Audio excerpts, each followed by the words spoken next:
Hi, this is Paul Humber, and it is February the 15th, 2018, and I'm here to talk to you about dinosaurs and man together. You can see a picture there of a man, maybe that's St. George and the dragon concept, whatever. But there's a lot of history about man and dragons, but that's just another name for dinosaur. Dinosaur, that word wasn't created until 1841, I think. And of course, the Bible translations, so on, had dragons and all, but a lot of people want to say, no, dragons and dinosaurs aren't the same thing, but actually they are. So there is significant evidence that man and dinosaurs inhabited the earth together about 1,000 years ago, maybe more recently than that, and of course going back to the time of Jonah and so on. Both creatures are mentioned in the book of Job, the Bible, Genesis, not explicitly dinosaurs or dragons in Genesis, but the Lord talked about a dinosaur near the end of the book of Job. And there are written accounts about man encountering dragons or dinosaurs, and there are also visual depictions of the same. For now, however, we focus on Peru. There are tapestry from ancient tombs, there's ancient pottery, and there is a very large collection of designed stones, sometimes referred to as Ica stones. And Dr. Javier Cabrera had a huge collection, and I'll tell you a little bit more about him in a little bit. Now, atheistic evolutionary critics ignore or dismiss these artifacts, for the artifacts challenge their godless theory. If they believe that dinosaurs are 65 million, man didn't even come into existence until, not even 1 million years ago. So there shouldn't be any interaction in their chronology between man and dinosaurs. But there's tremendous evidence. Now, are there any artifacts that are reproductions? Probably. But just because you have a counterfeit dollar bill or a $20 or $100 bill doesn't mean that there are no real ones. Man can be quite deceptive, and it's very possible that there are some reproductions to fool people who want to get money from buyers. Humans use all kinds of deceptive means to make money. Okay, now let's start with location and the Nazca lines. Many of the artifacts referred to in this presentation are in the general region of the Nazca lines in Peru. Now you can see one of them there. It looks like a hummingbird type animal, very large. It's not a small scale, and some of them I think are even larger than that. There are maybe, I don't know, close to a dozen, maybe even more, of these Nazca lines in this area. And you can check it out if you do a computer search on Nazca lines with images. You'll get all kinds of images. Now, why were they made? And there are different theories, but to boil it down, my guess, after reading and so on, is that they were made to appease the gods, especially the rain god. Why? Well, the region is sort of dry and needs rain for plants to grow and all that kind of thing, so maybe these pictures were used to attract attention or whatever. Man does all kinds of things.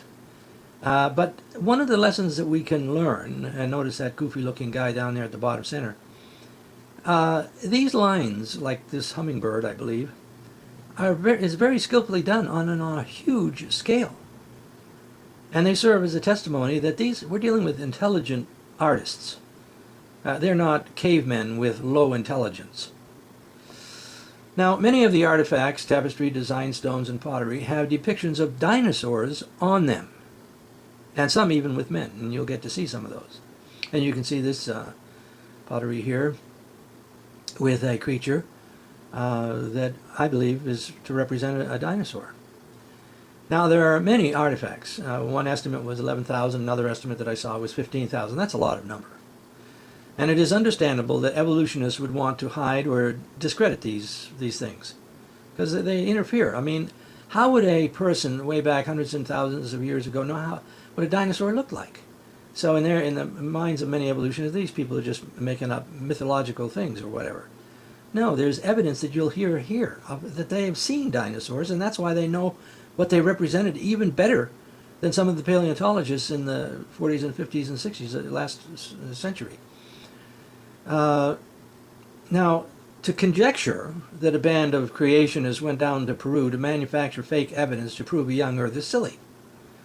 And I'm not saying, I don't know if there are any evolutionists that even think that, but The thought of producing fake ichthyostones, and that's a pot, but you'll get to see the stones, some of them later. It's repugnant to me, a creationist, especially since some of the carvings on the stone are pornographic. We already have plenty of evidence for human-dinosaur cohabitation, and you're welcome to get my 2 booklets, Reasons to Affirm a Young Earth, so on, put together by members of the Creation Research Society. No, there are about 110 good reasons, and most of them scientific, that would be consistent with humans and dinosaurs having lived on this earth at the same time. So we don't need fake evidence. This Peruvian evidence, however, presses down on the weight of evidence even more. Many pictures of them follow, but this Mochi, and I don't even know if I'm saying that correctly, Mochi stirrup spout pot is apparently in a Lima museum. It features red and white ceramic, and you can see the creature there. Now, some reproductions were undoubtedly, as I've already said, made by recent humans to sell, make money, and buy food and drink. Much older originals, however, were done by ancient humans, even 1,000 years ago. In other words, the recent reproductions, they probably were copying off of older objects. People then, long ago, actually saw dinosaurs and carved them on stone and also put images of them on tapestries and pottery. The Peruvians must have seen dinosaurs, and it is not surprising that they would want to make some record of them. Original carvings, not reproductions, can even be sent to laboratories. How can a stone be tested for age? Recently carved stones will have no real patina in the carved grooves. But ancient ones have patina, not only in the stones, or on the stones, but even in the grooves of the stones. It takes a long time for patina to accumulate, and I'm going to show you these stones shortly, but here's an example of textile that was found in a tomb down there, and you've got a picture of one of the tombs. I don't know if that was found there or some other tomb, but there are a lot of tombs in the area that have been vandalized, whatever. It's a law in Peru not to be searching and so on and so forth, but you know how people are. And so, you know, some of these artifacts have come to light. And there's a sort of a vase kind of thing, and notice that the image on it is very similar to the image on the tapestry. Now here are 2 stones. You can just faintly see the dinosaur on the left one. It's a little not too clear, but notice the spine, that there is on that spine some evidence of frills, or whatever you want to call them. And now the dinosaur to the right looks like a Triceratops type, and I don't know if that's meant to be a covering or something. I'm not sure, but both of those would be referred to as ichthyostones, and I believe likely both of them, certainly at least one of them, is genuine. And so the drawings on stones and pottery show an understanding of dinosaurs that was not known by paleontologists in the 1940s or 1950s. Even today, when you see a drawing of a sauropod, for example, it will often be missing the decorative frills on its spine, but you see them on the stones and pottery. More recently, however, science has discerned that sauropods likely did have spinal decorations. In other words, if humans really saw sauropods, they would remember what they looked like, putting frills on the tails and spines. In other words, modern science is catching up with these ancient dinosaur artists. Now I've got that little thing down there, sort of cute. It doesn't have too much significance, although notice that the tail is not dragging on the ground, and often fairly recent representations of these creatures have the tail on the ground, but that's not accurate. Now, there's an article, Discovery of Dermal Spines. This is the title of the article, and it's in Geology magazine publication by Stephen A. Cherkis. I'm not sure how to say that name. Discovery of Dermal Spines Reveal a New Look for Sauropod Dinosaurs. Again, that's the title of the article. I've got a picture of him, the author, I think, in the next slide. And the abstract of that article reads as follows. The smooth, quasi-elephantine form of the huge, long-necked sauropods is a familiar image widely repeated in both scientific and general literature. Excuse me. Recent discovery of fossilized sauropod skin impressions reveal a significantly different appearance for these dinosaurs.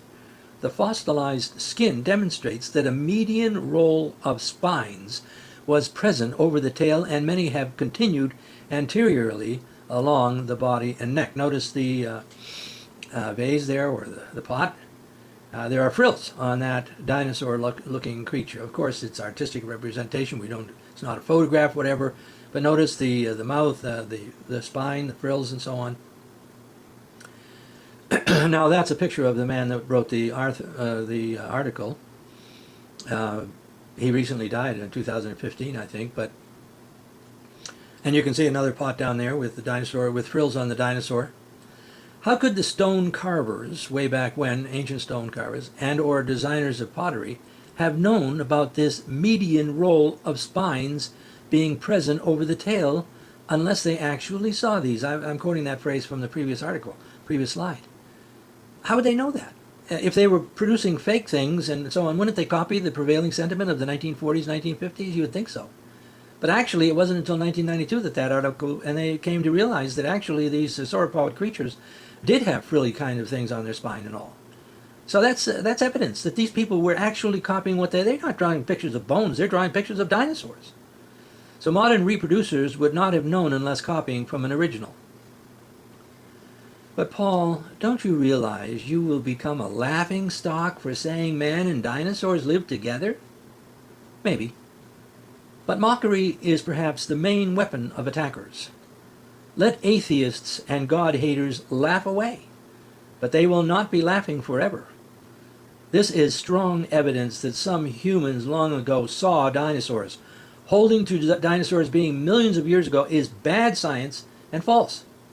Science also has discovered soft, flexible dinosaur tissue and dinosaur bones. Such would be impossible if dinosaurs were 65 million years old. Now some of the evolutionists speculate or say, well, iron or heme cannot preserve the tissue. Well, it cannot preserve the tissue even for 1 million years, let alone 65 million years. Now here is an ancient tapestry with dinosaur images on it. Dr. Don Patton, and I've got a picture of him in a later slide, he wrote, "These textiles depict living dinosaurs," and you can sort of see it there, the head's on the left and the tail's on the right, depict living dinosaurs, as do their ceremonial burial stones and pottery, indicating that these awesome creatures were still alive at the time and ancient Peruvians saw them. Now take a look at this stone to the right. You can see sort of a triceratops on the right there, but notice the modern sort of depiction of the triceratops that I got off of Google has the tail drooping down, like I was saying earlier. But that's not particularly accurate. And you say, well, is that a human being on the triceratops? That's ridiculous, Paul. Well, you're going to see a picture of a man on the back of an alligator. So, come if you stay with this video. So here is an ancient stone with dinosaur carving. On page 126, Dr. Dennis Swift's book, Secrets of the Ichthyostones and Nazca Lines, we read of a $500,000 offer to any organization to examine one of the ichthyostones in the author's collection. In other words, Dennis Swift's collection. If any scientific evidence could be offered as to why the stone was fake, then they would receive the $500,000. Whew. Why doesn't an evolutionary organization take him up on that offer and show his idiocy? It's $500,000. He must have a lot of money or something. I don't know how much money. I have corresponded with Dr. Swift, but I don't know him personally, no. So he wrote in the book, the irrefutable evidence of the stones depicting dinosaurs with dermal spines, rosetta patterns, and tail sticking out while walking. Notice that dinosaur down below. The tail's not sticking out while walking. Are anatomical features that have only recently been discovered by paleontologists and are devastating to the skeptics. In other words, how would these people way back when know what a dinosaur looked like and how they walked or whatever? Now here's some ancient pottery with dinosaur depictions. There was one on the right there. There's Dr. Swift in the middle there with the tapestry. And a picture of him on the left. He wrote to me that it's referring to the pot on the right, that it was a mocha, and again I don't know how to say that word, mocha stirrup pot ceramic from the northern coast of Peru. He added that it is from about 200 to 800 AD. So right there, even 800 is 1,000 years ago or more. They made molds so many would be made. They are always two colors, a burnt red on white. So thousands of these type artifacts. Now there's a picture of Dr. Patton on the right, and we're talking about two other men in this slide here. That's Dr. Cabrera in the middle. So let's talk a little bit about him. Who was he? Well, Dr. Don Patton wrote, quote, "In the early 1830s, his father, the man in the middle, his father, found many ceremonial burial stones and in the area's numerous Peru tombs. Dr. Cabrera has continued his father's research and has collected over 11,000 of them, and they're dating roughly 500 to 1500 AD. The Italian chronicler, and there's a painting, I guess, of him on the left, Juan de Santa Cruz, I'm not going to read the rest of the name, wrote that at the time of the Peru tomb, Pachasechi, I probably botched that, many carved stones were found in the kingdom of, I'm going to skip that one too. And the next one is difficult, which were Amanco. I've studied French and Greek and Hebrew, and of course I speak English, but I've never really studied Spanish. But for anyone that's out there that's Spanish, hola. It is noted that some of these stones were taken back to Spain. Now, this chronicler actually wrote about 1570, so you're not going to have modern people. I mean, apparently they went back to Spain, some of these stones. So there's definite history. Now, there's the tapestry, and I put white circles around two of the dinosaur-like creatures because it's not too clear. But if you look hard enough, I think you can see them. Of the over 11,000, Dr. Patton wrote, almost 1/3 of the stones depict specific types of dinosaurs. Now, I can't prove that, and so on and so forth, but I know Dr. Patton. I've corresponded with him many times. And he says you get Triceratops, we've even seen some of those, Stegosaurus, Pterosaurs, and so on. Several Diplodocus, like dinosaurs, have dermal frills. Dr. Cabrera was professor of medicine and head of the department of the University of Lima. He founded Peru's largest medical university in Ica. So there's that phrase for the Ica stones. He founded the Museum of Ica.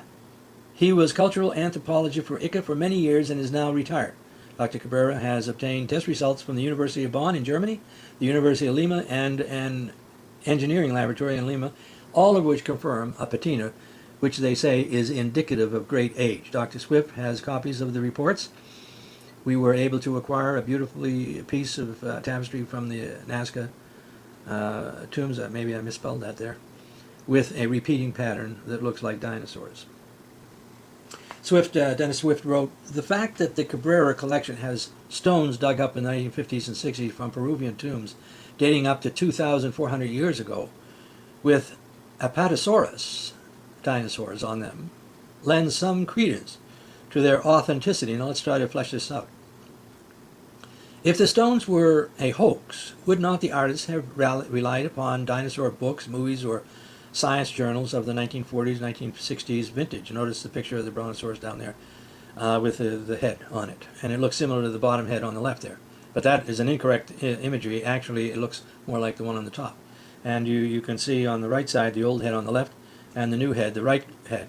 Why don't the dinosaurs on the stones have the wrong heads? If they were copying, making fake stones and everything, no. The dinosaurs on the stones are right, and science finally caught up. Dr. Swift, on page 128, reported this, which seems to expose dishonesty. And there's all kinds of dishonesty, the Piltdown Man, Haeckel's fake embryos and drawings and all. I mean, there's so much of it. Write to me, and I'll give you a list of it. I've even written a review on Amazon about one of the books that recently came out. Anyway, quoting Swift, he ignored my observation, speaking about someone that he had met, and countered with a claim that Acerto never wrote any book about archaeology. Now, I think maybe he meant Acerto. You can see that name at the bottom of the image on the right. But anyway, continuing, he insisted repeatedly, it never happened. In other words, this book report and so on never happened.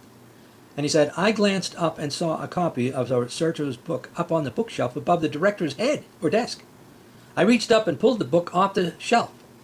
Is this the book you don't have? I asked. The director grabbed the book and exclaimed, out of the museum, now! You don't get the sense of this scientist, if you want to call him that, as being neutral. And again, I mentioned that maybe there's a misspelling in the book. I don't know, but I'm pretty sure, because notice the title, it starts with Ica. So that's probably the book, but I'm not 100% sure that's the book he was talking about. Anyway, continuing, notice here's another dinosaur on the left with a man, actually. That seems like he's on the back of it might be an immature, not the largest variety of dinosaurs. And but there's a man on the back of an alligator. And if you go on Google, you can see a lot of pictures of men on the backs of alligators. And that sure doesn't seem to be an immature one. But,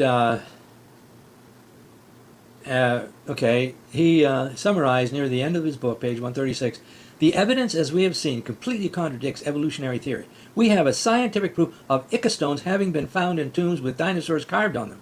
We have scientific evidence of pre-Columbian pottery pieces and textiles with dinosaurs on them. We have the evidence of red blood cells and tissues in T-Rex bone and so on. And of course there are many other evidences, but I'm not doing all of them.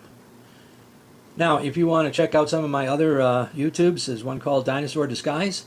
There's another one called Dinosaur Disguise Part 2.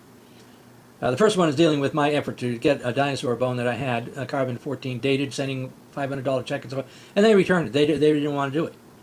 And I was willing to pay $500. And then part 2 is my debate that I had with an evolutionist who actually said that there would be no original tissue in dinosaur bones, and that was in 2003. And since that, 2005, Mary Schweitzer came out with an article that said that she got, soft, flexible tissue. So I was right. The evolutionist was wrong. And then Dr. Colin Patterson, who was, I think, senior paleontologist at the British Museum, a very prestigious position, he gave a talk which was audio taped. And he said, evolution conveys anti-knowledge. So maybe you can hear him. He's got an English accent, but I've got the print. So you can follow the words up on the screen. And then the last one there that I have, of course, I have many others. Grand Canyon is young. Maybe you want to watch that. There's much evidence that I'm not going to continue. I mean, I've got a lot of videos, and you're welcome to see it.